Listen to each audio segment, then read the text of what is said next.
ఓం విదురాయ నమః. సమత సమంగళాన్ని సంతు సర్వే జనా సుఖినో భవంతు. చాలా కాలం తర్వాత నాకు మరొకసారి మంచి అవకాశం ఈ పిఎఫ్ డిపార్ట్మెంట్ కల్పిస్తున్నందుకు, తర్వాత మన దేశంలో ఉన్న న్యాయస్థానాలు కల్పిస్తున్నందుకు, అంటే ఈ హయ్యర్ పెన్షన్ మీద మాట్లాడేందుకు వారికి ధన్యవాదాలు తెలుపుతూ ఉన్నాను. 2/9/2025 నాడు మద్రాస్ హైకోర్టు సంచలనమైన తీర్పు ఇచ్చింది. బ్రహ్మాండంగా ఉంది ఆ తీర్పు. మీ అందరికీ తెలుసు, కొన్ని లక్షల అప్లికేషన్స్ అన్నీ కూడాను పిఎఫ్ డిపార్ట్మెంట్ వారు ఒక చిన్న పాయింట్ పెట్టి తీసాకలు పాడేశారు. ఈ ఎగ్జాంపుల్ ఎస్టాబ్లిష్మెంట్ హయ్యర్ పెన్షన్కి అర్హులు కారు. ఎందువల్లంటే వారి ట్రస్ట్ రూల్స్లో 15,000కి మించి కానీ, లేకపోతే 6,500కి మించి కానీ, 5,000కి మించి కానీ వాళ్ళు హయ్యర్ పెన్షన్ కట్టే ప్రొవిజన్ వాళ్ళకి లేదు కనుక వాళ్ళకి ఈ హయ్యర్ పెన్షన్ కట్టే జాయింట్ ఆప్షను ఇవ్వటానికి వీలు పడదు కనుక వాళ్ళందరికి కూడాను హయ్యర్ పెన్షన్ మేము ఇవ్వము అని చెప్పేసి పెద్ద లెటర్లు వాళ్ళు రాసేసి డిపార్ట్మెంట్స్ అన్ని ట్రస్ట్లకి విరిగా ఇవ్వడం జరిగింది. అయితే ఇదివరకే నేను చాలాసార్లు నా పాత వీడియోలు మీరు చూసినట్టయితే చెప్పాను, ఇటువంటి వైఖరి ఏదైతే ఈ డిపార్ట్మెంట్ పెడుతోందో 100% ఇది తప్పు. ఎప్పుడైనా ఇది మళ్ళీ వాద్యానికి దారి తీయవచ్చు, వాదానికి దారి తీయవచ్చు. కోర్టులు దాన్ని ఖచ్చితంగా పరిగణనలోకి తీసుకొని దాని మీద తగు జడ్జిమెంట్స్ ఇస్తాయి అన్నట్టుగా నాకు ప్రగాఢమైన నమ్మకంతో నేను అప్పుడు కొన్ని వీడియోలు చేశాను.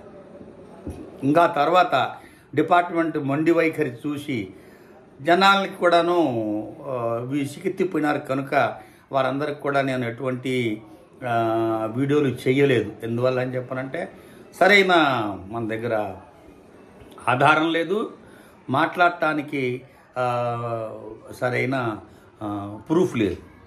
ఇప్పుడు 2/9/2025 నాడు మద్రాస్ హైకోర్టు ఖరాఖండిగా తేల్చి చెప్పి అసలు ట్రస్ట్ రూల్తో సంబంధం లేదు, ట్రస్ట్ రూల్ ప్రయోజనం ఉన్నా లేకపోయినా అది పరిగణనలోకి తీసుకోవడానికి వీల్లేదు. జాయింట్ ఆప్షన్ ఎవరికైతే మీరు ఆల్రెడీ కాల్పర్ చేసి ఉన్నారో వాళ్ళందరికీ కూడాను 100% మీరు హయ్యర్ పెన్షన్ క్యాలిక్యులేషన్ చేసి హయ్యర్ పెన్షన్ వాళ్ళకి వెసులుబాటు కల్పించవలసింది అని చెప్పి ఖచ్చితంగా చెప్పారు.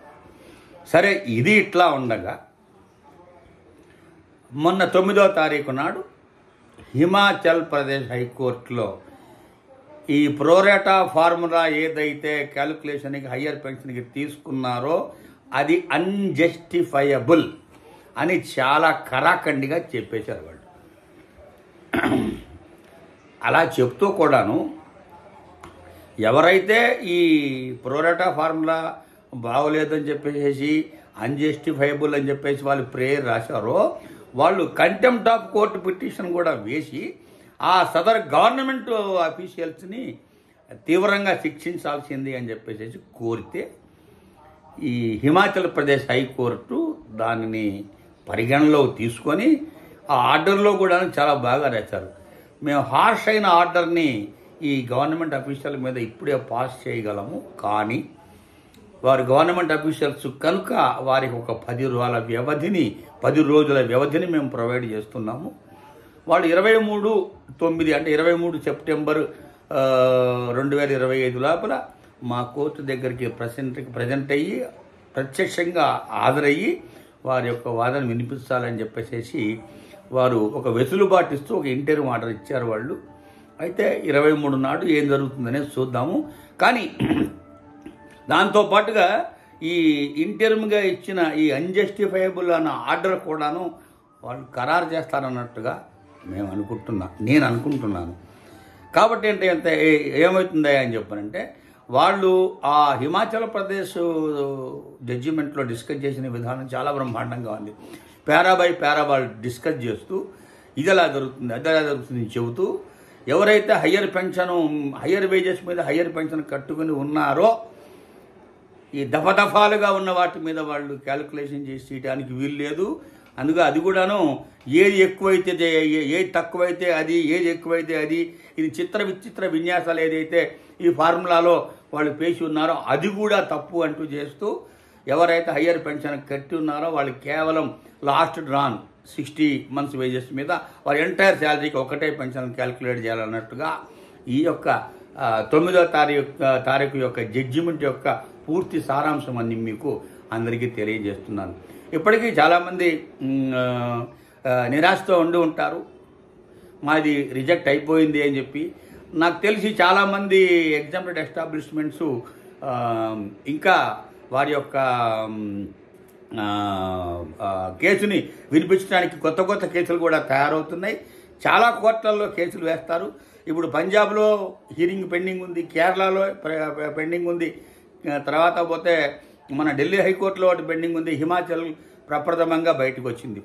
ఇప్పుడు హిమాచల్ బయటకు వచ్చింది కాబట్టి మిగతా కేసుల్లో అన్నీ కూడాను ఈ హిమాచల్ ప్రదేశ్ యొక్క దారిని పట్టుకొని 100% వాళ్ళ కేసులు కూడా డిస్పోజ్ చేసేస్తారు. మరి ఈ నేపథ్యంలో మళ్ళీ కొత్తగా పిఎఫ్ డిపార్ట్మెంట్ ఏ వంక పెడుతుంది అనేది మళ్ళీ ఆలోచించాలి. ఎందువల్లంటే మొట్టమొదటి నుంచి ఈ యొక్క ఎగ్జాంప్టెడ్ ఎస్టాబ్లిష్మెంట్స్ మీద వాళ్ళు అదొక రకమైన వైఖరిని ప్రదర్శిస్తూ ఉన్నారు. ఎందువల్లంటే ఎగ్జాంప్టెడ్ ఎస్టాబ్లిష్మెంట్ పూర్తిగా మా కంట్రోల్లో లేదు కనుక వారి ఎస్టాబ్లిష్మెంట్స్ వారి డబ్బులు వారు చూసుకుంటున్నారు కనుక, కాబట్టి వీళ్ళు ఇటువంటి ఈ హయ్యర్ పెన్షన్ దానిలోకి అర్హులు కారు అని రకరకాల వాదాలు పెట్టి మొత్తానికి ఏదో వాళ్ళు తాత్కాలికంగా నెగ్గినట్టుగా అంటే తాత్కాలిక నెగ్గినట్టుగా నేను అంటున్నాను, కానీ వాళ్ళు అనుకున్నారు నెగ్గామని. అది తాత్కాలిక నెగ్గింపే అని చెప్పేసి ఇప్పుడు అంటున్నాను. నేను నా పాత వీడియోల్లో కూడా నేను పూర్తిగా చెప్పాను.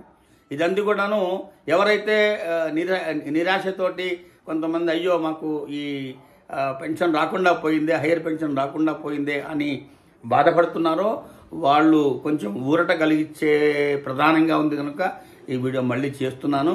ఇంకా ఏమన్నా మంచి సమాచారం ఉంటే ఈ సబ్జెక్టుని మళ్ళా నా ఛానల్లోనే ఇంకా కొంతకాలం కంటిన్యూ చేస్తాను. కాబట్టి అందరూ కూడా దీన్ని గమనించాల్సిందిగా ప్రార్థన. ఈ యొక్క జడ్జిమెంట్లు కూడాను వైడ్గా చాలా చోట్ల అవైలబుల్ ఉన్నాయి. వీటిని మీరు చాలా జాగ్రత్తగా తీసి చదువుకొని వాటి యొక్క సారాంశాన్ని అర్థం చేసుకోండి. ఏమైనా డౌట్లు ఉంటే నాకు దీంట్లో అడగండి, 1-2 అడిగితే నేను చెప్పేస్తాను. అందరికీ నమస్కారాలు చెప్తున్నాను. సర్వే జనా సుఖినో భవంతు. ఓం విదురాయ నమః.